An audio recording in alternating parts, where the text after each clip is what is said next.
World of Warfare presents The Psychiatric Consequences of Air Combat During World War II.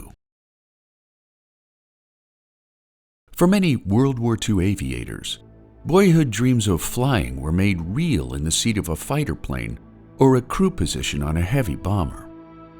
Many airmen saw warbirds as powerful yet submissive machines, super toys really, which allowed men to escape the normal earthbound limitations of time and space.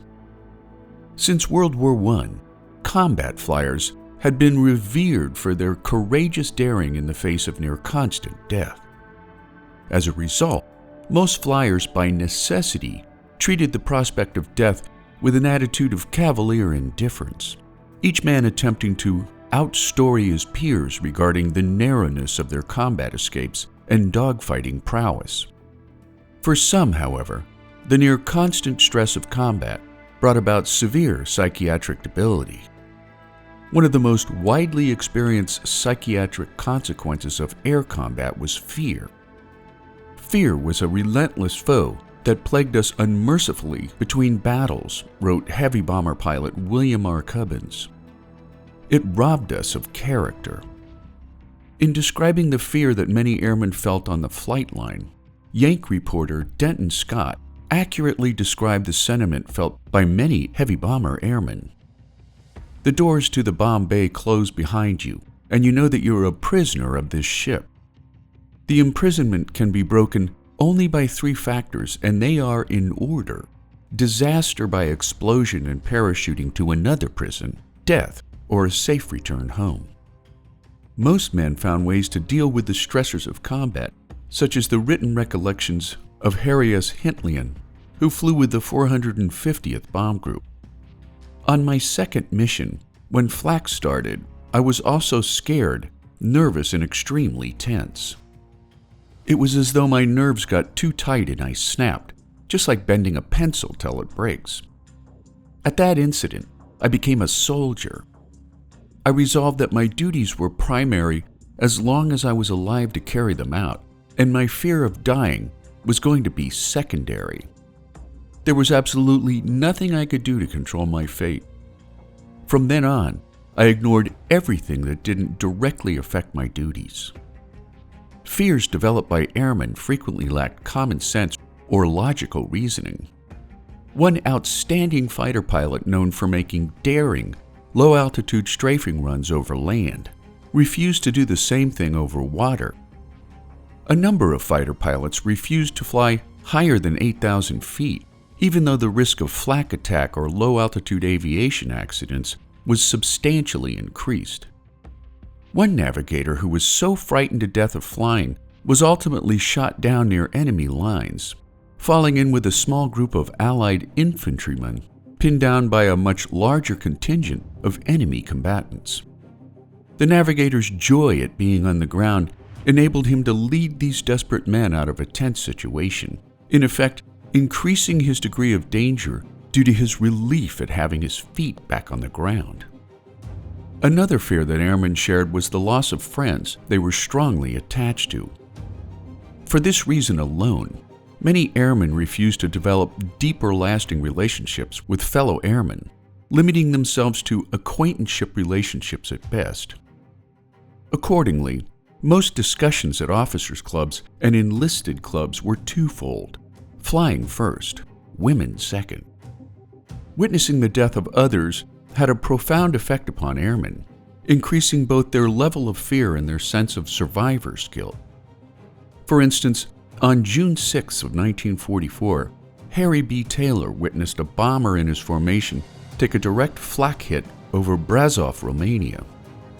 3 men bailed out of the camera hatch, while another 2 dropped out from the bomb bay before the bomber rolled over and dropped like a stone. Watching all this, men dying, he recalled, falling out of the sky, it doesn't seem real. You wonder if it's really happening. Your hands and forehead are wet with sweat, and it's 50 below zero. You have to accept the fact that you could be dead in the next couple of seconds. Another time, while Taylor's plane underwent repairs, he played cards with a fellow crewmate outside their tent, sunning themselves in shorts. As the bomber stream began to land after the day's mission, Taylor witnessed men bailing out of a crippled bomber, which made a 3,000-foot pass over their San Giovanni airfield. Our minds had just gone back to the card game, he recalled. I looked across at Paul when I saw the blur. Then we heard a loud plop hit the tent next to us about 20 feet away. We ran to the tent and looked inside. Here lay an officer dead, with a large hole in the back of his head. Then we heard the crash down at the end of the runway. I ran over to a passing jeep with 2 officers in it and told them about the dead man. His ripcord had not been pulled. We decided he had jumped from the bomb bay and hit the ball turret guns. For nights afterwards, I could see the man falling. The crippled bomber had plowed into the ground at the end of the runway, killing the pilot. On January 16, 1944, while the newly formed 376 Bomb Group stood down for a month of training, pilot Milton Reinke witnessed a horrific training accident which still haunted him during a 2007 interview. Returning to his San Pagrazio Air Base, Reinke observed an echelon formation of B-24s passing over the runway at low altitude when the number 3 position abruptly pulled up and sheared off the tail of another Liberator.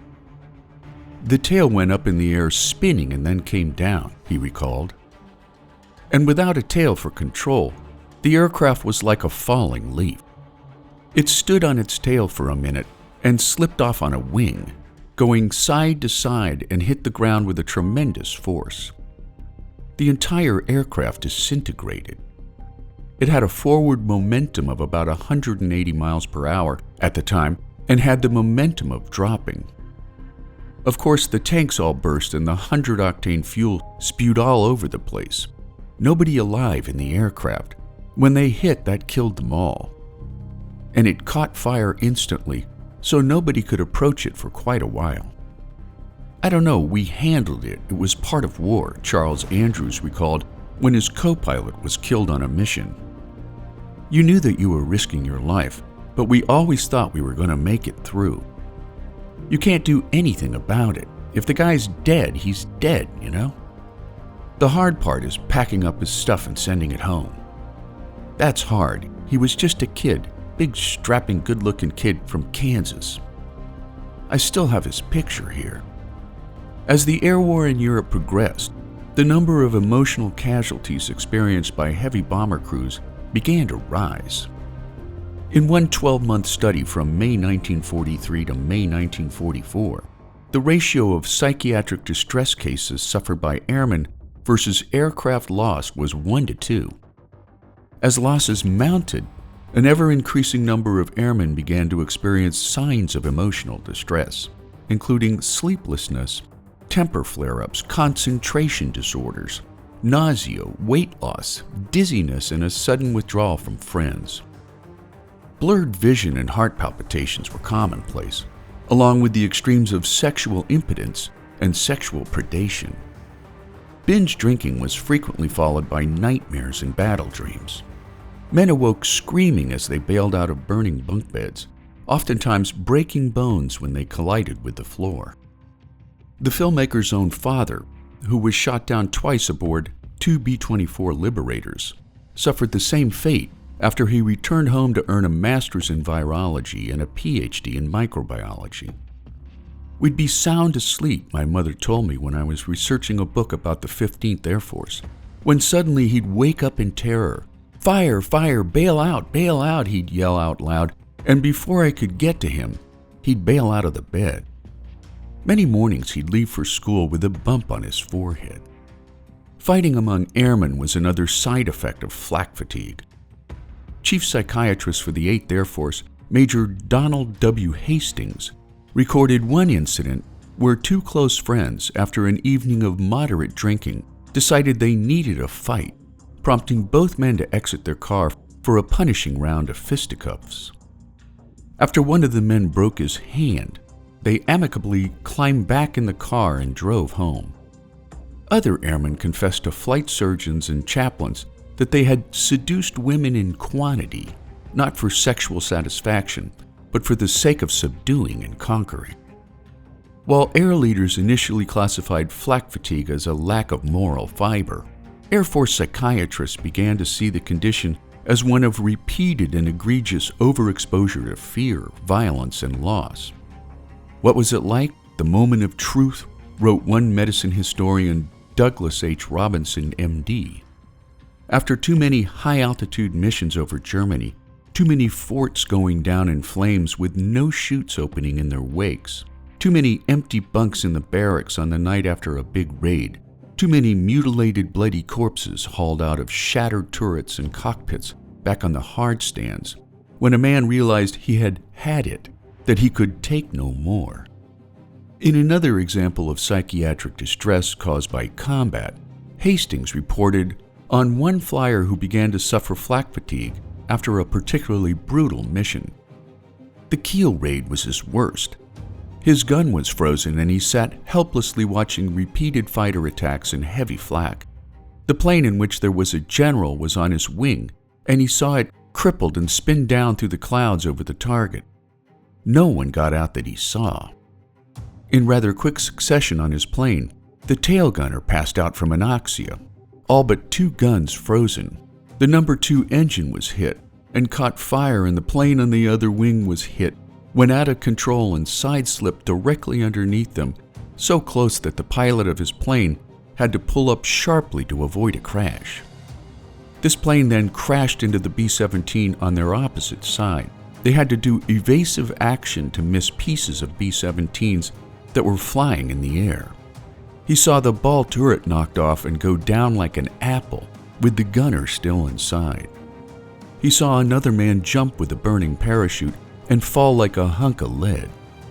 Shortly after, another neighboring ship did a loop and spun in. He saw another lose its wing and the fuselage go down end over end, no parachutes being seen. He saw another snap roll and one wing came off. His own plane was badly damaged and had to be scrapped after the raid. On coming into land after this raid, the plane ground looped in landing.